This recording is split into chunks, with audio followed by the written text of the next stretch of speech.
Yes, welcome back dear students. So students, I am starting with theorem 6.6. देखो इस theorem इस बार deducted है syllabus में से, लेकिन थ्योरम कहती क्या है, उसका क्या मतलब है वो आपको क्लियर होना चाहिए. The ratio of areas of two similar triangles is equal to the square of the ratio of their corresponding sides. क्या कह रहा है कि एरिया दो सिमिलर ट्राइंगल्स दोनों सिमिलर होने चाहिए, उनके ट्राइंगल्स के एरिया का रेशियो उनकी कॉरस्पॉन्डिंग साइड्स के रेशियो के स्क्वायर के बराबर होगा. देखो ट्राइंगल ए बी सी और ट्राइंगल पी क्यू आर है, इनका रेशियो इनकी कॉरस्पॉन्डिंग साइड, मतलब ए बी की यहाँ पे कॉरस्पॉन्डिंग साइड कौन सी है, ए बी के कौन है कॉरस्पॉन्डिंग, पी क्यू. तो A B upon P Q का square is equal to B C upon Q R का square is equal to C A upon P R के स्क्वायर के इक्वल होगा. ये है एरिया थ्योरम. ठीक है. उसके बाद एक वेरी इंपॉर्टेंट एग्जाम्पल है, इसको देखो.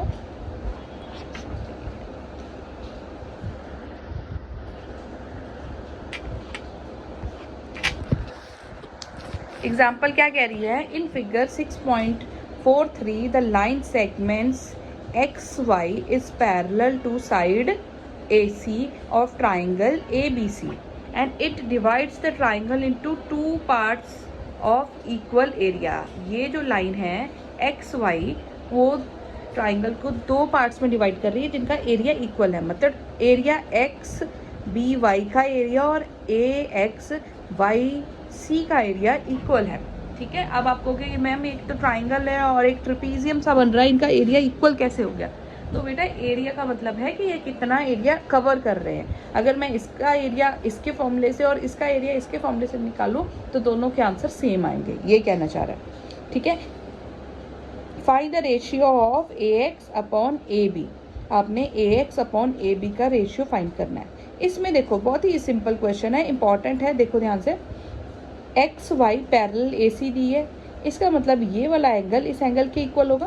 पैरेलल साइड है तो ये एक दूसरे के इक्वल होंगे, कॉरस्पॉन्डिंग एंगल्स बन गए.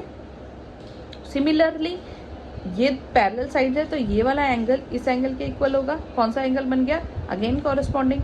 अब ये इस वाले ट्राइंगल में छोटा वाला ट्राइंगल है जो हमारा XYB और ABC, ये दोनों ट्राइंगल्स में दो एंगल ये इक्वल हो गए और तीसरा ऑटोमेटिकली इक्वल हो गया, कॉमन है वो.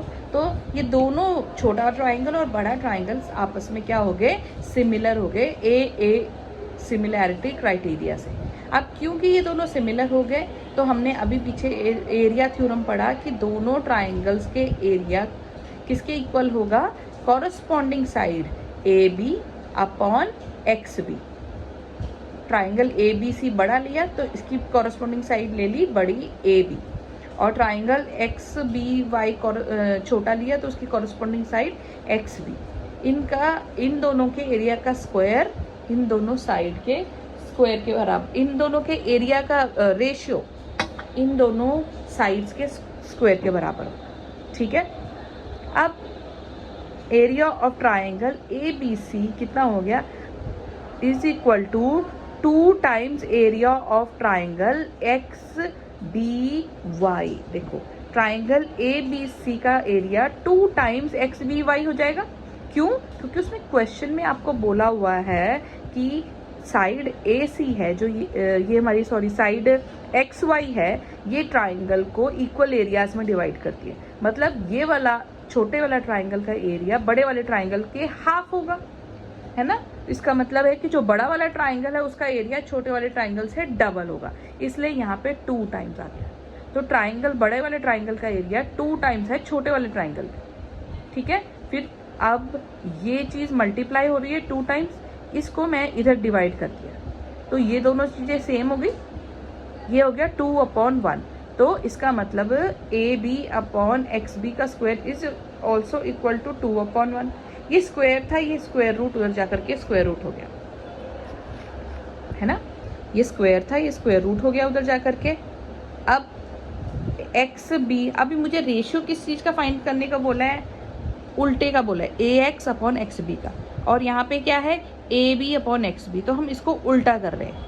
ये देखो हमने इस वाली डिजिट को उल्टा कर दिया, उल्टा करके क्या आ गया, X B upon A B is equal to 1 upon under root 2।